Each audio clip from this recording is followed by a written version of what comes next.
ইলিশ মাছ কার না পছন্দ। ছোট থেকে বড় সকলেরই ইলিশ মাছ পছন্দ। ইলিশ মাছ কাটতে রান্না করতে আমার খুবই ভালো লাগে। আজকে ইলিশ লাভারদের জন্য নিয়ে এসেছি ইলিশ পোলাও।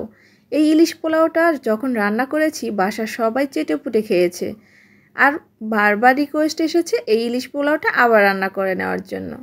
আসসালামু আলাইকুম everyone, welcome back to my channel. আজকে আপনাদের জন্য তৈরি করে দেখাবো ইলিশ পোলাও রেসিপি।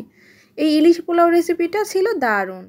দেখতে যেরকম সুন্দর ছিল, খেতেও কিন্তু অনেক টেস্টি ছিল। খুবই অল্প উপকরণে ঝটপট রান্না করে দেখাবো আজকের এই ইলিশ পোলাও। তার জন্য প্রথমে একটি ব্লেন্ডার জার নিয়েছি, আর নিয়ে নিব 6 থেকে 7টি কাঁচামরিচ। তারপর নিয়ে নিব 5 থেকে 6টি পেঁয়াজ। সামান্য পরিমাণ পানি দিয়ে আমি এখন ব্লেন্ডারে ব্লেন্ড করে নিব। তো আমার ব্লেন্ড করা হয়ে গেছে, দেখতেই পাচ্ছেন। এই মিক্সারটা এক সাইডে রেখে দিচ্ছি। এখন একটি মিক্সিং বোল নিয়ে নিয়েছি, আর নিয়ে নিব হাফ কাপ পরিমাণ টক দই। আর টক দইটা আমি ফেটিয়ে নিয়েছি। এখন দিয়ে দিচ্ছি আগে থেকে তৈরি করে রাখা মিক্সারটা, আর দিয়ে দিচ্ছি হাফ চা চামচ আদা রসুন বাটা, দিয়ে দিচ্ছি 2 চা চামচ কাজু বাদাম বাটা। এখন দিয়ে দিচ্ছি এখানে স্বাদ মতো লবণ। এরপর এখানে দিচ্ছি হাফ চা চামচ ভাজা জিরার গুঁড়া। এখন এই উপকরণগুলো একটি হ্যান্ড উইক্সের মাধ্যমে সুন্দর করে মিশিয়ে নিতে হবে।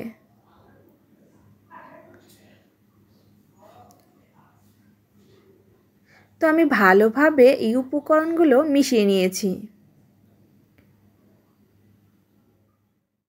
এখন আমি এর মাঝে দিয়ে দিব ইলিশ মাছ। আর এই ইলিশ মাছের টুকরোগুলো ভালোভাবে আমি ধুয়ে পরিষ্কার করে নিয়েছি।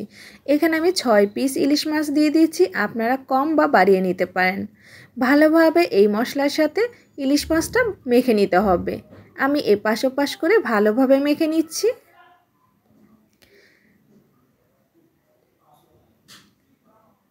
তো ভালোভাবে মেখে নেওয়া হয়ে গেলে আমি 20 মিনিটের জন্য রেস্টে রেখে দিব। এর ফাঁকে আমি পেঁয়াজ বেরেস্তাটা তৈরি করে নিব। তার জন্য আমি প্যানে দিয়ে দিয়েছি তেল। তেলটা যখন গরম হয়ে আসবে ওই পর্যায়ে আমি হাফ কাপ পরিমাণ এখানে পেঁয়াজ কুচি দিয়ে দিচ্ছি। চুলা আঁচটাকে মিডিয়াম টু হাই হিটে রেখে এই পেঁয়াজ বেরেস্তাটা করে নিতে হবে।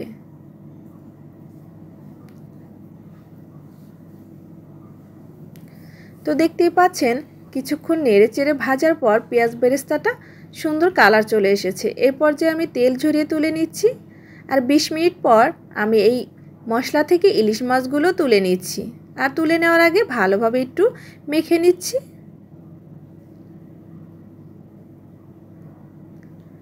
তো এখন আমি এই ফ্রাই প্যানের তেলের মধ্যে এই মশলাটাকে দিয়ে দিব, আর চুলা আঁচটাকে লো হিটে রাখবো। চুলা আঁচটাকে লো হিটে রেখে মশলাটাকে ভালোভাবে তেলের সাথে কষিয়ে নিতে হবে। মশলাটাকে ভালোভাবে কষিয়ে নেওয়ার পর আমি এখানে দিয়ে দিব তুলে রাখা ইলিশ মাছগুলো। আর ইলিশ মাছগুলো দেওয়ার পর আমি মশলাটার সাথে ভালোভাবে মিশিয়ে নিব। ভালোভাবে নেড়েচেড়ে মেশানোর পর ঢাকনা দিয়ে ঢেকে আমি 5 মিনিট কষিয়ে নিব।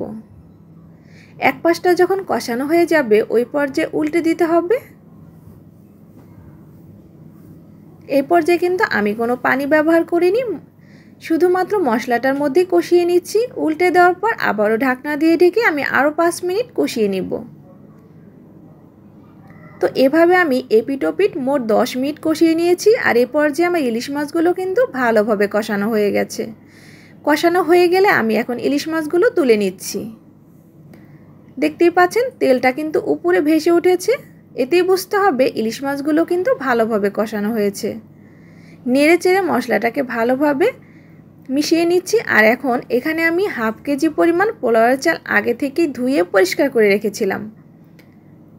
এখন আমি এই পোলার চালগুলো এই মশলাটার মধ্যে দিয়ে ভালোভাবে নেড়ে চেড়ে মিক্সড করে নিচ্ছি।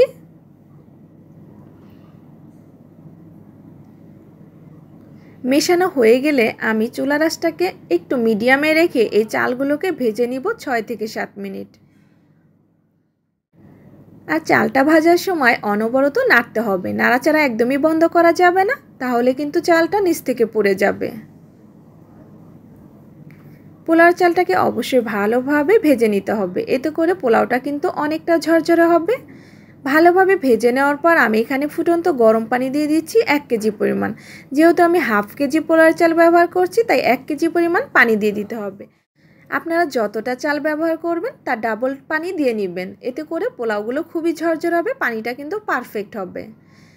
তো চালটা ফুটে আসার পর এখানে স্বাদ মতো লবণ আর কাঁচামরিচ দিয়ে দিচ্ছি। আমি এখানে প্রায় 10 থেকে 12টি কাঁচামরিচ দিয়ে দিয়েছি।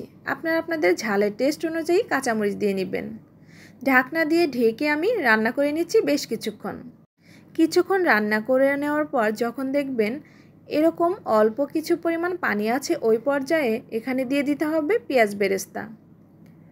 এখানে আমি কিছু পেঁয়াজ বেরেস্তা দিয়ে দিচ্ছি, তবে আমি এখানে পুরোটাই ব্যবহার করছি না, অর্ধেকটা ব্যবহার করছি। এখন আমি ঢেকে রান্না করে নেব 10 মিনিট। এই পর্যায়ে কিন্তু চুলার আঁচটা একদম লো হিটে রাখতে হবে।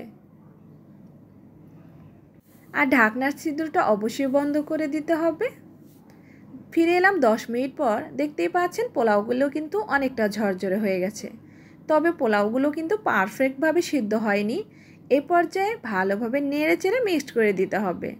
আর এখান থেকে আমি কিছুটা পরিমাণ পোলাও তুলে রাখছি, পরবর্তীতে আমি এটা ব্যবহার করব। তুলে নেওয়ার পর বাকি পোলাওটা আমি ভালোভাবে সমান করে বিছিয়ে দিচ্ছি। ভালোভাবে সমান করে নেওয়ার পর এর মধ্যে আমি তুলে রাখা ইলিশ মাছগুলো দিয়ে দিব। তো সবগুলো ইলিশ মাছ আমি ভালোভাবে পোলাওয়ের উপরে দিয়ে দিচ্ছি। আর তুলে রাখা পোলাওটা আমি এখন ইলিশ মাছের উপরে দিয়ে দিচ্ছি। এতে করে ইলিশ মাছের যে সুঘ্রাণটা আছে সেটা কিন্তু উপরে এবং নিচে পুরোপুরি ভালোভাবে ছড়িয়ে যাবে, আর মশলাটাও কিন্তু পোলাওর সাথে ভালোভাবে মিশে যাবে। তো সবগুলো পোলাও আমি ইলিশ মাছের উপরে ভালোভাবে দিয়ে নিচ্ছি।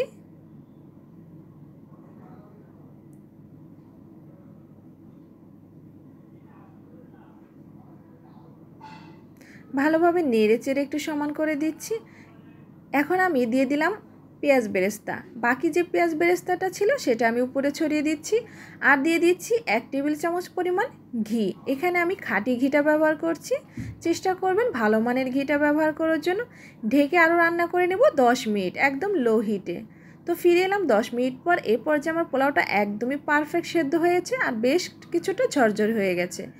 এই পর্যায়ে কিন্তু আমার ইলিশ পোলাওটা একদম রেডি। এখন আমি পরিবেশন করে দেখাচ্ছি আপনাদের। ইলিশ পোলাওটা কতটা ঝরঝরে হয়েছে আপনারা ভিডিওতে দেখেই বুঝতে পারছেন। এটা খেতে যে কতটা মজা সেটা না তৈরি করে খেলে বুঝতেই পারবেন না। অবশ্যই চেষ্টা করবেন বাসায় এরকমভাবে ইলিশ পোলাও রান্না করে নেওয়ার জন্য। আমার রেসিপিটি ভালো লাগলে অবশ্যই A to Z ফলো করে আপনারাও এই ইলিশ পোলাও রেসিপিটা রান্না করে নিতে পারেন। আশা করছি আপনাদের রেসিপিটাও খুবই সুন্দর হবে মাশাআল্লাহ। রান্না করে নেওয়ার সাথে সাথেই আমার বাসার সদস্যরা খুবই মজা করে খেয়েছে। আশা করছি আপনাদেরও কাছে ভালো লাগবে। আর ভালো লাগলে চ্যানেলটি সাবস্ক্রাইব করে বেল বাটনে অন করে রাখবেন, এতে করে আমি যখন কোনো ভিডিও আপলোড করব তার নোটিফিকেশন আপনাদের মোবাইলে চলে যাবে। আজকের ভিডিও পর্যন্ত সবাই ভালো থাকবেন, সুস্থ থাকবেন। আল্লাহ হাফেজ।